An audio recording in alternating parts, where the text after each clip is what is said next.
Hello everyone, this is Anjali Gupta and welcome back to my channel. So आज हम लेके आए हैं कौन सा टॉपिक? मोटिवेशन। आज का हमारा टॉपिक होगा मोटिवेशन यानी अभिप्रेरणा। क्या? अभिप्रेरणा, इसको हम प्रेरणा भी बोल सकते हैं। क्या है ये मोटिवेशन? क्या है ये अभिप्रेरणा? प्रेरणा क्या है? तो अभिप्रेरणा या मोटिवेशन एक आंतरिक रूप से होती है। कैसे? जब हम किसी लक्ष्य को पाने के लिए जो हमारे अंदर कोई बल उत्पन्न होता है, उस बल को ही हम क्या कहते हैं? अभिप्रेरणा कहते हैं, यानी प्रेरणा कहते हैं, मोटिवेशन कहते हैं। जैसे हम किसी लक्ष्य को पहुंचने के लिए जो एनर्जी होती है, जो एनर्जी हमारे अंदर होती है, उसे क्या बोलते हैं? उसे हम मोटिवेशन बोलते हैं, यानी अभिप्रेरणा बोलते हैं। ओके, सो काफ़ी डेफिनेशन है इसकी मोटिवेशन की। ओके, सो क्या होता है मोटिवेशन? देखिए, गुड के अकॉर्डिंग, जो गुड के अकॉर्डिंग गुड हैं हमारे साइकोलॉजिस्ट, जिन्होंने मोटिवेशन बताया है, मोटिवेशन की डेफिनेशन को दिया है। क्या कहा उन्होंने? उन्होंने कहा है कि किसी कार्य को आरंभ करने, जारी रखने और नियमित बनाने की प्रक्रिया को ही क्या कहते हैं? अभिप्रेरणा कहते हैं। यानी किसी काम को करना और उसे फिर जारी रखना, और जारी रखने के साथ साथ क्या करना? वो नियमित बनाए रखना, कंटिन्यू चलना। तो उसे क्या कहते हैं? उसी प्रोसेस को क्या कहते हैं? अभिप्रेरणा कहते हैं। क्योंकि अगर हमारे अंदर मोटिवेशन नहीं होगा कुछ करने का, तो हम क्या करेंगे? कोई काम की स्टार्टिंग तो करेंगे, बट क्या होगा? एक टाइम पे ऐसा होगा कि जब अंदर से मन बोलने लगे नहीं करना, हो गया बस कर लिया, तो वहाँ आप क्या करोगे? उसे कंटिन्यू नहीं करोगे, उसे नियमित रूप से नहीं करोगे और एक समय पे आप उसे बंद कर दोगे। ओके, फिर आपने जो सोचा है कि आपको कुछ करना है, वहाँ तक आपको जाना है, तो आप नहीं जा पाओगे, आप वहीं रुक जाओगे। क्यों? क्योंकि आपके अंदर मोटिवेशन नहीं है, यानी आपके अंदर अभिप्रेरणा नहीं है।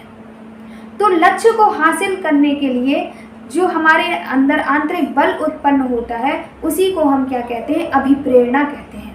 क्या कहते हैं? अभिप्रेरणा कहते हैं। समझ में आया? अभिप्रेरणा जो होती है, एक वो आंतरिक बल होता है। क्या होता है? आंतरिक बल होता है। ओके, जो कि हमारे अंदर होता है। ठीक है, तो ये अगर पूछा जाए कि मोटिवेशन क्या है, यानी अभिप्रेरणा क्या है, तो ये हमारे अंदर उत्पन्न होता है, यानी आंतरिक है। ये मोटिवेशन एक प्रकार का आंतरिक है। ओके, अब ये मोटिवेशन जो है वो एक मोटम शब्द से बना है, जो कि लैटिन भाषा का शब्द है, यानी लैटिन लैंग्वेज का जो वर्ड है क्या? मोटम, उससे हमारा मोटिवेशन बना है। अब मोटम का अर्थ क्या होता है? मोटम का मीन्स होता है गति करना। क्या? गति करना। ओके, तो यानी किसी भी चीज़ को करने के लिए गति उत्पन्न करना, वो क्या होगा? वो गति करना, उसे ही हम मोटिवेशन या अभिप्रेरणा कहेंगे। समझ में आया? ओके, अब और भी चीज़ें हम पढ़ते हैं, और भी डेफिनेशन। जैसे कोई कार्य करने के लिए उत्पन्न हुआ आंतरिक बल, किसी कार्य को करने के लिए जो हमारे अंदर उत्पन्न आंतरिक बल होता है, उसे ही हम क्या कहते हैं? मोटिवेशन कहते हैं। ओके, क्या कहते हैं? मोटिवेशन कहते हैं। और ज़रूरत का आभास होने पर हमारे अंदर क्या होना? आंतरिक एनर्जी जो होती है, आंतरिक जो ऊर्जा होती है, वो उत्पन्न होना, उसे ही क्या कहते हैं? मोटिवेशन कहते हैं। क्या कहते हैं? मोटिवेशन। वो आंतरिक बल तब तक रहता है जब तक कि हम किसी लक्ष्य को प्राप्त ना कर लें। ओके, कब तक रहेगा? जब तक कि हम किसी लक्ष्य को प्राप्त ना कर लें। ओके, जो हमारे स्किनर, उन्होंने भी एक डेफिनेशन दी है कि motivation is the super highway to learning. Motivation is the super highway to learning, यानी हमारा क्या है? बहुत बड़ा हाईवे है, श्रेष्ठ हाईवे है लर्निंग को क्या करने के लिए? लर्निंग करने के लिए। किसी भी चीज़ को सीखने के लिए सुपर हाईवे का काम करता है क्या? मोटिवेशन।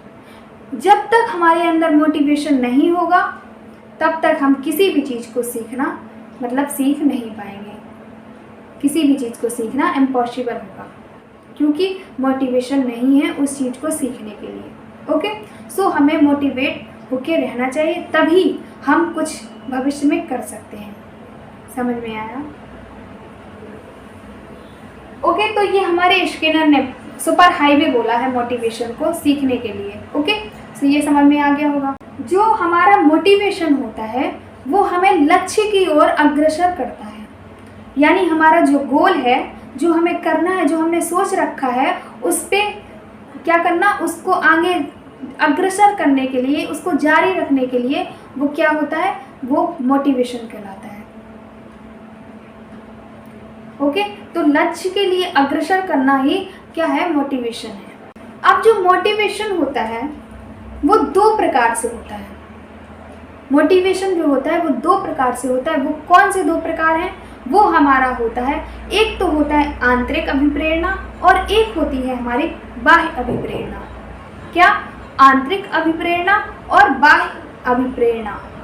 अब ये आंतरिक अभिप्रेरणा जो होती है वो क्या है? तो आंतरिक अभिप्रेरणा वो होती है जब हम किसी काम को करने के लिए हमारे अंदर से, हमारी मर्जी से जिस काम को हम करते हैं, हम स्वयं अपनी मर्जी के द्वारा, अपने प्रयासों के द्वारा, अपनी मर्जी से किए गए प्रयासों के द्वारा जो लक्ष्य को प्राप्त करते हैं, तो वो क्या होता है, वो हमारा आंतरिक अभिप्रेरणा होती है। यानी हम उसमें अपनी मर्जी से हमारे द्वारा प्रयास किए जाते हैं लक्ष्य को प्राप्त करने के लिए। तो वो एक प्रकार से क्या हो गया, आंतरिक अभिप्रेरणा हो गई। अब एग्जाम्पल सुनिए, जैसे कि आप हो, आपने सोचा कि मुझे ये करना चाहिए, मुझे टीचर बनना है, तो मुझे ये करना चाहिए, इसमें ये ऐसा होगा तो बहुत अच्छा होगा, मुझे बहुत खुशी मिलेगी, अपने प्लेजर के लिए करना। ठीक है, तो जो भी चीज़ें हैं जो आप अपने लिए, अपनी खुशी के लिए आप खुद स्वयं अपना क्या करते हो, प्रयास करते हो, तो वो क्या कहलाता है, आंतरिक रूप से अभिप्रेरणा यानी आंतरिक अभिप्रेरणा कहलाती है। इंटरनल मोटिवेशन कहलाता है। क्या कहलाता है? इंटरनल मोटिवेशन कहलाता है। अब बाह्य अभिप्रेरणा क्या है? तो बाह्य अभिप्रेरणा जो होती है, जैसे हमारा जो लक्ष्य है, हमें लक्ष्य दिखता तो है, पर हम क्या करते हैं, उस लक्ष्य को लक्ष्य को पाने के लिए कोई प्रयास नहीं करते हैं। पर अगर किसी अदर व्यक्ति के द्वारा, किसी अन्य व्यक्ति के द्वारा या किसी के द्वारा भी बाह्य बल दिया जाता है या बाह्य रूप से हमें क्या किया जाता है, बोला जाता है कि ये चीज़ करो, तो तब हम अपने प्रयास करते हैं। तो ये जो बाहर से जो हमें बल दिया गया है वही क्या है, वो मोटिवेशन है। तो वो कौन से प्रकार का मोटिवेशन है? वो मोटिवेशन हमारा बाह्य मोटिवेशन यानी एक्सटर्नल मोटिवेशन यानी बाह्य अभिप्रेरणा कहलाती है। ओके, क्या कहलाती है? बाह्य अभिप्रेरणा कहलाती है। यानी हमें लक्ष्य तो दिख रहा है, लक्ष्य दिख रहा है कि हमें सुपर टेट क्लियर करना है, सी टेट क्लियर करना है, हमें रीट देना है, क्लियर करना है, यूपी टेट क्लियर करना है, हमें लक्ष्य दिख रहा है, सामने है, पर हम क्या कर रहे हैं, फिर भी हम शांत बैठे हैं, अपनी पढ़ाई को स्टार्ट नहीं कर रहे हैं, शांत बैठे हुए हैं। लक्ष्य दिख रहा है फिर भी आप कार्य नहीं कर रहे, आपके द्वारा कोई प्रयास नहीं किया जा रहा है, आप शांत बैठे हो। उसके बाद क्या हुआ, किसी टीचर ने या घर के लोगों ने या आपके पड़ोसियों ने कुछ भी आपसे बोला कि आपको ये करना चाहिए, क्यों नहीं कर रहे हो आप, या उन्होंने क्या कहा, आपके पड़ोसी ने कह दिया, 2-4 ताने मार दिए आपको, फिर क्या हुआ, आपका मन तुरंत अरे नहीं मैं तो ये करके रहूँगा, ऐसे कैसे उन्होंने बोल दिया कि मैं नहीं कर सकता, ये मैं करूँगा, मैं उनको दिखाऊँगा, ओके, या मैं उनको दिखाऊँगी ये करके। तो ये क्या है, ये बाह्य अभिप्रेरणा है, यानी ये आपके अंदर से पहले से नहीं आया था, आपने अपनी खुशी के लिए नहीं, आपने दूसरों के लिए ये किया, दूसरों के फोर्स में आके आपने किया, अगर उन्होंने कुछ बोला नहीं होता तो आप शांत बैठे होते, आपके अंदर से कोई आवाज़ नहीं आ रही होती। तो आपने किसके लिए किया? दूसरों के लिए किया। जैसे कि आपने सोचा कि मैं बहुत अच्छा पढ़ूंगा तो क्या होगा, मुझे अवार्ड मिलेगा, अगर मैं पढ़ूंगा नहीं तो मुझे पनिशमेंट मिलेगी। तो ये क्या है?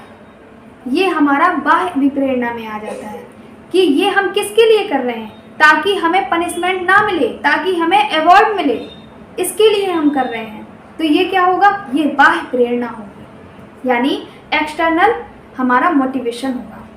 अब ये दोनों में डिफरेंट समझ में आ गया होगा कि क्या होता है इंटरनल और क्या होता है एक्सटर्नल। यानी हम इंटरनल में, यानी हमारे अंदर से खुद से आवाज़ आना, हम खुद कोशिश करना, सेल्फ, हम किसी के द्वारा ना किसी कोई प्रकार का फोर्स है ना कुछ है, हम खुद ही अपनी तैयारी कर रहे हैं, हम अपने लिए कर रहे हैं। यानी हमें कुछ अच्छा बनना है, हमें कुछ ज़िंदगी में आगे बढ़ना है, हमें कुछ करना है, तो उसके लिए हम जो कर रहे हैं वो क्या है? वो है आप सेल्फ मोटिवेटेड हो, खुद से मोटिवेटेड हो। आपको दूसरों की मोटिवेट करने की ज़रूरत नहीं है। तो वो हमारा आंतरिक रूप से प्रेरणा हो जाएगा, यानी इंटरनल हमारी मोटिवेशन हो जाएगी। ओके। और अगर हम दूसरों के द्वारा, जब दूसरा कहता है, कोई डांटता है या कोई पनिशमेंट करता है या कोई ताने देता है, फिर आप उस चीज़ को स्टार्ट करते हो, तब क्या हो जाएगा? वो बाह्य प्रेरणा हो जाएगी। प्रेरणा दो प्रकार से होती है, समझ में आया? दोनों ही अच्छा ही है। आपके अंदर से नहीं आ रही आवाज़ तो कम से कम बाहर से तो आ रही है, ताकि जिसके लिए आप अपने लक्ष्य को तो हासिल कर पा रहे हैं ना। ओके। तो ये था हमारा मोटिवेशन। मोटिवेशन बहुत अच्छे से समझ में आ गया होगा आपको। तो ये हमारा मोटिवेशन था। ओके, समझ में आ गया होगा आपको। तो ये था हमारा मोटिवेशन। अब जो मोटिवेशन, जो एक्सटर्नल मोटिवेशन होता है, वो मैं एग्जाम्पल में तो आपको बता ही चुकी हूँ, लेकिन फिर भी आप अलग से पढ़िएगा। ये आपने कर लिया होगा कि जो किसी कार्य को आरंभ करने, जारी रखने और नियमित बनाने की प्रक्रिया को अभिप्रेरणा कहते हैं। किसने बोला है? गुड ने बोला है। Motivation is the super highway to learning. ये किसने बोला है? स्किनर ने बोला है। तो ये आपने नोट कर लिया होगा।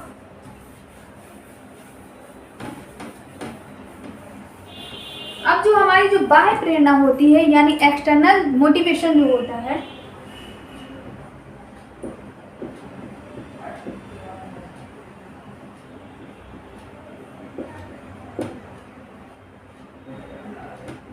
तो ये टू टाइप्स होते हैं।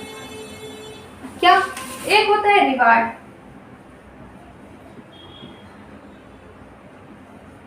और एक होता है पनिशमेंट।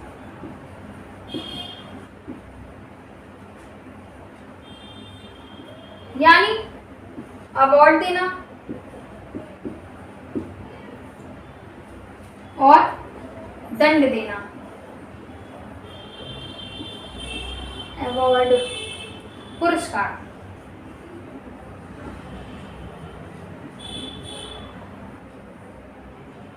ओके।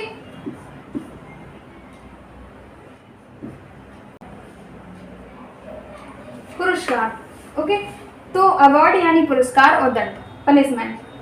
तो इन दोनों, जो ये दो प्रकार से होता है एक्सटर्नल। या तो आप रिवॉर्ड मिलेगा आपको, तब आपके अंदर मोटिवेशन होगी, या फिर पनिशमेंट दिया जाएगा, तब आपके अंदर मोटिवेशन आएगी।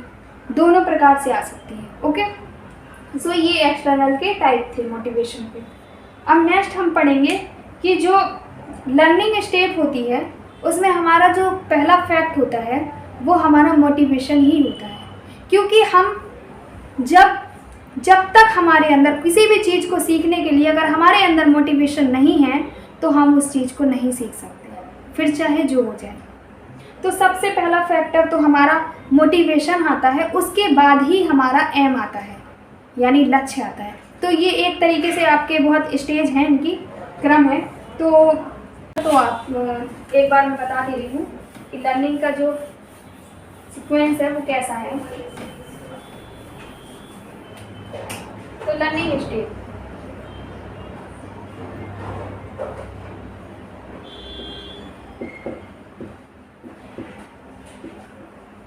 तो लर्निंग स्टेप है, तो हमारी जो फर्स्ट स्टेप होगी वो हमारी क्या होगी? मोटिवेशन ही है। क्या, मोटिवेशन यानी अभिप्रेरणा ही होगी। एंड सेकंड जो हमारी होगी वो होगा हमारा एम, हमारा लक्ष्य, हमारा गोल। ओके,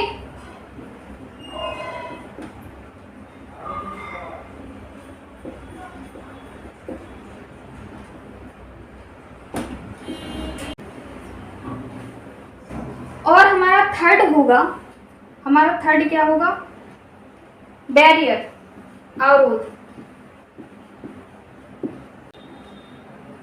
बैरियर यानी अवरोध। तो थर्ड हमारा होगा अवरोध एंड फोर्थ हमारा होगा एक्सपेक्टेड रिस्पॉन्स।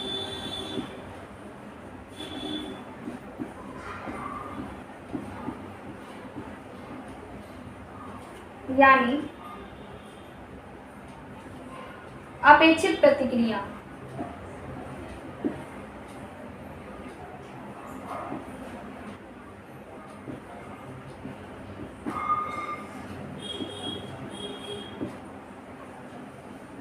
नेक्स्ट हमारा होगा रीइंफोर्समेंट, पुनर्बलन।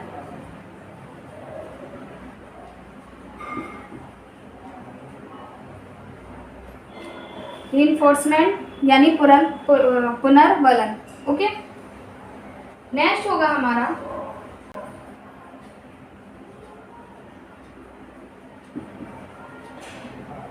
ऑर्गेनाइजेशन यानी संगठन।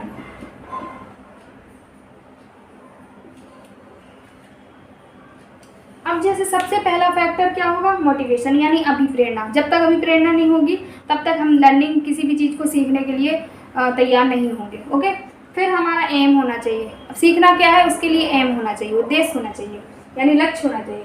उसके बाद वो अवरोध भी लग सकता है, बैरियर, ठीक है। फिर उस पर क्या करेंगे, एक्सपेक्टेड रिस्पॉन्स यानी अपेक्षित प्रतिक्रिया करेंगे उसमें, ठीक है। यानी कुछ काम करने के लिए कुछ करेंगे तो रिस्पॉन्स तो देंगे। फिर हमारा पुनर्बलन हो जाएगा। इसका मतलब होता है कि हम उस चीज़ को फिर से दोबारा से प्रयास करना यानी रिवीजन करना, तो रीइंफोर्समेंट हो जाएगा। फिर उसके बाद ऑर्गेनाइजेशन यानी संगठन, यानी फिर जब वो चीज़ गठित हो जाएगी, यानी मतलब वो चीज़ जो भी आप सीख रहे हो वो आप एक तरीके से सीख जाओगे। ओके, तो ये चीज़ें हो गई। तो ये हमारी लर्निंग स्टेप्स थी। ओके, सो हो गया। अब नेक्स्ट हम बात करेंगे, अब हमने जो एक चीज़ पढ़ी थी क्या, रिवॉर्ड और पनिशमेंट यानी पुरस्कार और दंड। तो उसके बारे में जो पुरस्कार और दंड है वो उसे क्वेश्चन पूछा जाएगा कि उसे क्या करना चाहिए, उसके प्रति उसमें आएगा कि उसे बंद कर देना चाहिए या कम कर देना चाहिए, उसे कब देना चाहिए। तो हमेशा याद रखना कि हमेशा चाहे वो रिवॉर्ड हो और चाहे पनिशमेंट हो, उसको सिर्फ उसी वक्त दे देना चाहिए, उसको डिले नहीं करना चाहिए। जैसे कि जब किसी बच्चे ने कोई गलती करी है तो उसे तुरंत दंड दो, यानी या फिर उस बच्चे ने कुछ अच्छा काम किया तो उसे तुरंत रिवॉर्ड दो। और इसका इंक्रीजमेंट होना चाहिए, यानी ऐसा नहीं कि सेम पनिशमेंट देते रहोगे सेम, तो वो एक क्या होगा, उसको लगेगा अरे इतनी तो है, क्या है, वो तो पिछली बार भी हुआ था, आज फिर से वही हो जाएगा, तो क्या दिक्कत है, 2 डंडे पिछली बार भी तो खाए थे, 2 डंडे आज भी खा लूँगा, तो क्या मतलब है। तो हमेशा इंक्रीजमेंट होना चाहिए, पनिशमेंट में हो या रिवॉर्ड में हो। ओके, तभी, या फिर अवार्ड होगा, जैसे कोई भी कुछ भी मिलेगा उसे, तो वो पुरस्कार, उसने कहा कि चलो पहले भी तो यही मिला था, अब फिर से वही मिलना है, कौन सा ज़्यादा मिलना है, मिलना तो उतना ही है, तो क्या करना और ज़्यादा सीख के, इतना तो मैं ऑलरेडी सीख चुका हूँ, है ना। तो ये होता है, तो ये चीज़ नहीं होनी चाहिए। तो इसका मतलब हमें अवार्ड को क्या करना चाहिए, इंक्रीजमेंट करना चाहिए, चाहे वो अवार्ड हो या पनिशमेंट, और इसको उसी वक्त दे देना चाहिए, डिले नहीं करना चाहिए, क्योंकि आपने डिले किया फिर उसका वो कोई मज़ा नहीं है। ओके, वो आपको भी पता होगा। तो ये समझ में आया, तो ये चीज़ आपको, ये फैक्ट था, ये बताना था, बहुत इम्पॉर्टेंट है।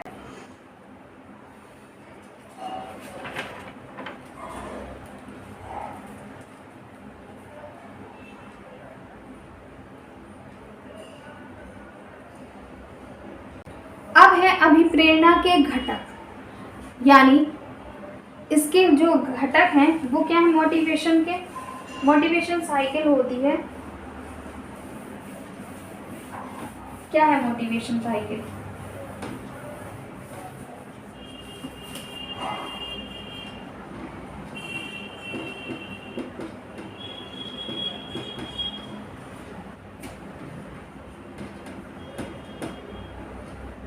मोटिवेशन साइकिल होती है कि पहले हमें क्या होगा, पहले नीड होगी। क्या होगी? नीड, यानी आवश्यकता।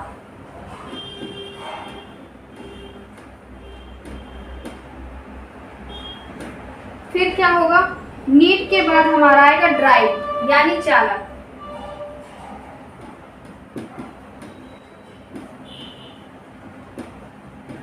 चालक। उसके बाद हमारा आएगा क्या? इंसेंटिव।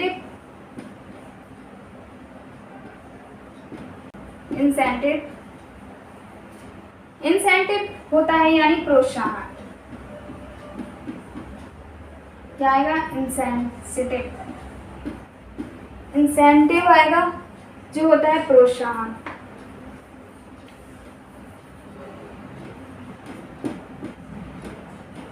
प्रोत्साहन। ओके, तो अब ये क्या है? आवश्यकता। जैसे कि आप हैं तो आपको भूख लग रही है। अब भूख लग रही है तो आप क्या करोगे? खाना खाना होगा, खाना को ढूंढोगे। तो भूख लगना यानी खाना खाना, तो आप फूड, इसकी आवश्यकता है आपको खाना की। ठीक है, अब खाना खाना है तो आप क्या करोगे? किचन में जाओगे। तो किचन में जाना यानी चालक हो गया।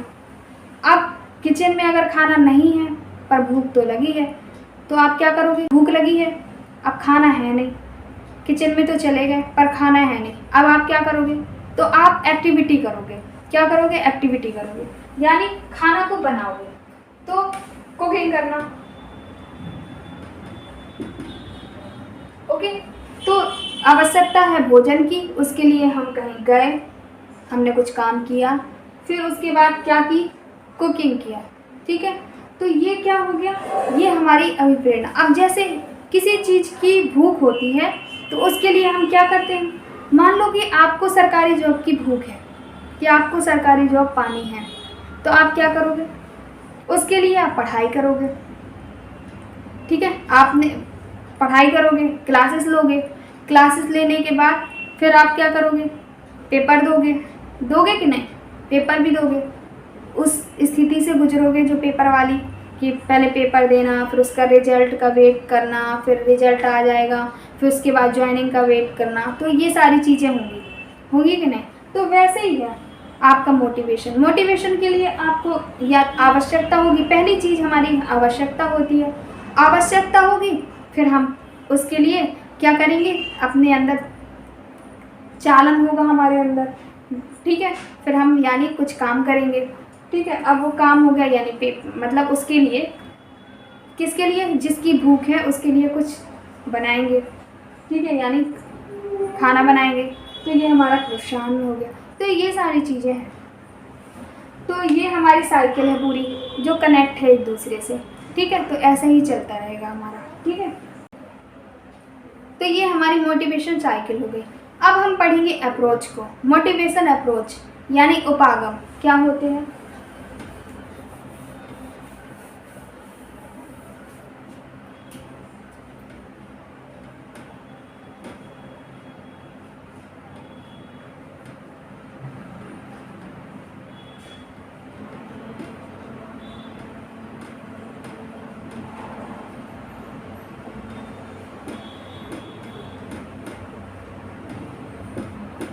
उपागम, तो ये क्या है?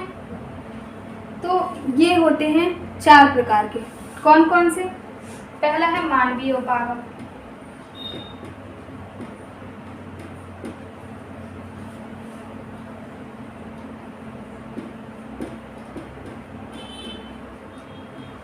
नेक्स्ट होगा हमारा सामाजिक सांस्कृतिक उपागम।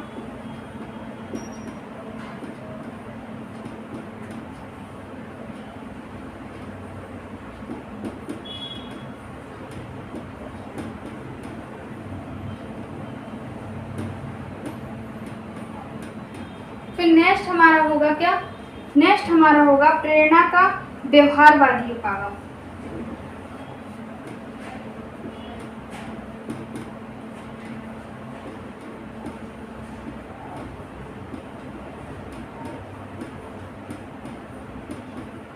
प्रेरणा का व्यवहारवादी उपागम। नेक्स्ट हमारा लास्ट वो होगा हमारा प्रेरणा का संज्ञानात्मक उपागम। प्रेरणा का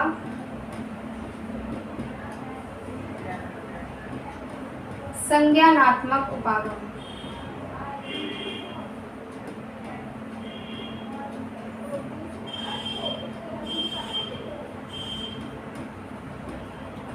अब ये उपागम होते क्या हैं, तो मानवीय उपागम। आपने स्कूल, अब आप टीचर बनना चाहते हो तो आपको मिड डे मील तो पता ही होगा क्या होता है, मध्याह्न भोजन। बच्चे के लिए मध्याह्न भोजन होता है, तो वो मिड डे मील जो होता है, तो वो सरकार जो मिड डे मील लाती है, हाँ मैंने बताया ना मिड डे मील, तो मिड डे मील जो होता है वो मानवीय उपागम में आता है। ओके, समझ में आ गया मिड डे मील क्या है, और वो किस में आता है, मानवीय उपागम में आता है।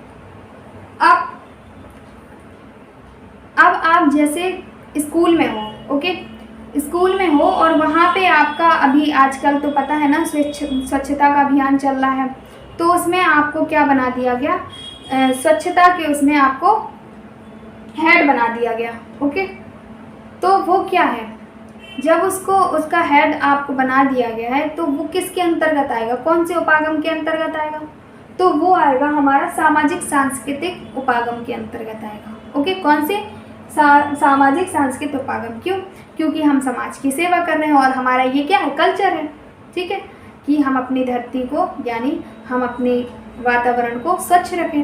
तो ये हमारा क्या हो गया, ये हमारा सामाजिक सांस्कृतिक उपागम हो गया। अब नेक्स्ट हमारा प्रेरणा का व्यवहारवादी उपागम, यानी जब हम पुरस्कार देते हैं, किसी काम को करने के लिए पुरस्कार देना, तो ये हमारा प्रेरणा का व्यवहारवादी उपागम होता है। यानी हम बहुत अच्छा काम करते हैं, ठीक है, हमारा व्यवहार बहुत अच्छा होता है, तो उसके अकॉर्डिंग क्या होता है, हमें पुरस्कार मिलते हैं। ओके, तो ये हमारा प्रेरणा का व्यवहारवादी उपागम हो गया। अब नेक्स्ट हमारा होगा प्रेरणा का संज्ञानात्मक उपागम। संज्ञानात्मक उपागम का मतलब है यानी हम माइंड का यूज करें, यानी अपने सोच विचार हमारे उसके द्वारा जो होगा वो हमारा क्या होगा, प्रेरणा का संज्ञानात्मक उपागम होगा।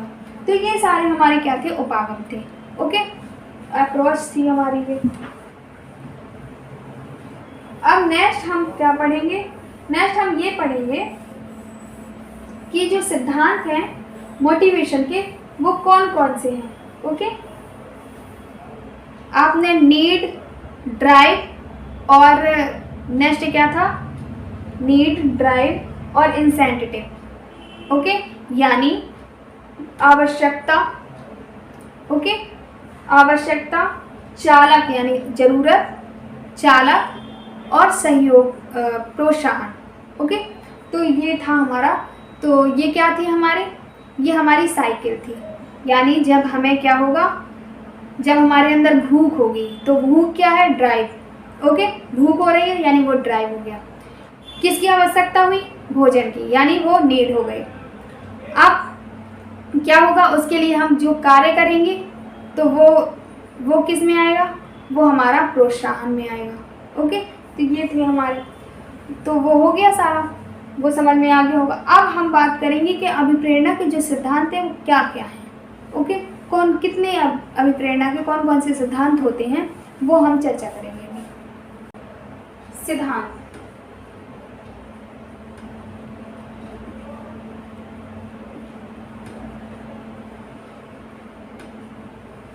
तो हमारा फर्स्ट होगा, पहला सिद्धांत होगा हमारा मूल प्रवृत्ति का सिद्धांत। अभिप्रेरणा का मूल प्रवृत्ति का सिद्धांत।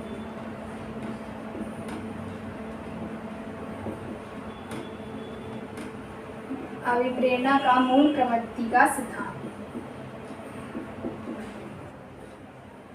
अब अब ये सिद्धांत किसने दिया? ये हमारा दिया है विलियम मैकडूगल ने। ओके, किसने? विलियम मैकडूगल ने दिया है। मूल प्रवृत्ति का सिद्धांत किसने दिया है? विलियम मैकडूगल ने दिया है। एंड नेक्स्ट है हमारा, जिन्होंने क्या बताया है? मूल प्रवृत्ति का सिद्धांत दिया है, यानी संवेग के बारे में बताया है। उन्होंने 14 प्रकार के संवेग बताए थे। किसने? मैकडूगल ने, है ना। अब नेक्स्ट हमारा होगा हल का प्रबलन का सिद्धांत। हल का प्रबलन का सिद्धांत।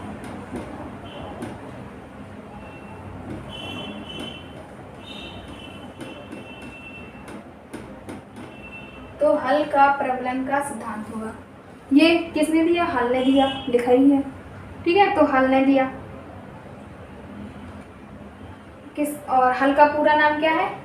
उनका नाम है क्लार्क हल। क्या? क्लार्क हल। हल का पूरा नाम है, फुल नेम उनका क्या है? क्लार्क हल। नेक्स्ट है हमारा थर्ड, वो है हमारा आवश्यकता का पदानुक्रमिक सिद्धांत। आवश्यकता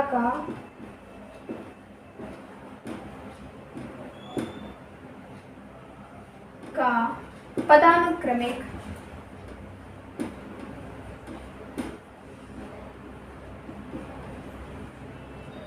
सिद्धांत।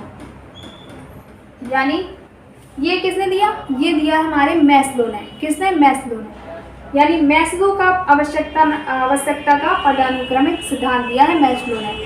तो इसको हिरार्की, नीड ऑफ हिरार्की भी बोलते हैं। क्या बोलते हैं? Need of hierarchy. ठीक है, नीड ऑफ हिरार्की। अब सीखना जरूरत सिद्धांत।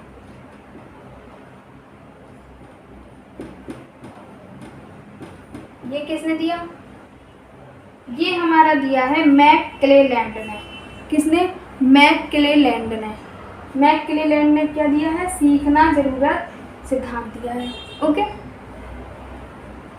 फिर नेक्स्ट है हमारा फिफ्थ, अभिप्रेरणा का प्रत्याशा सिद्धांत। क्या? अभिप्रेरणा का प्रत्याशा सिद्धांत।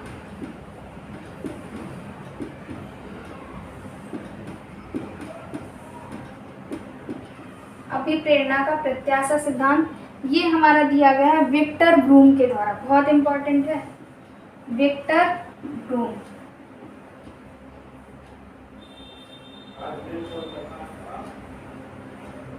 विक्टर ब्रूम के द्वारा दिया गया है। ओके, अभिप्रेरणा प्रत्याशा सिद्धांत।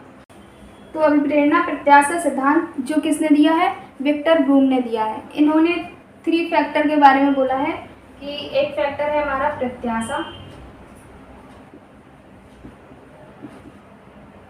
नेक्स्ट है हमारा कर्तव्य,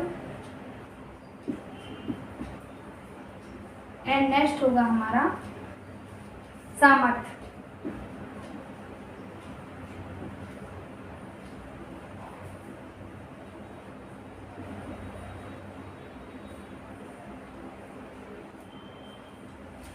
प्रत्याशा, कर्तव्य और सामर्थ्य। तो प्रत्याशा जो है वो उसे बोलते हैं प्रयास। क्या बोलते हैं? प्रयास। और जो कर्तव्य है उसे निष्पादन।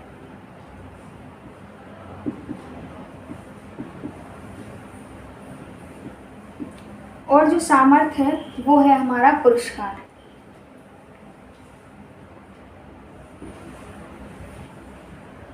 तो ये हमारा प्रत्याशा का सिद्धांत था विक्टर ब्रूम ने जो दिया।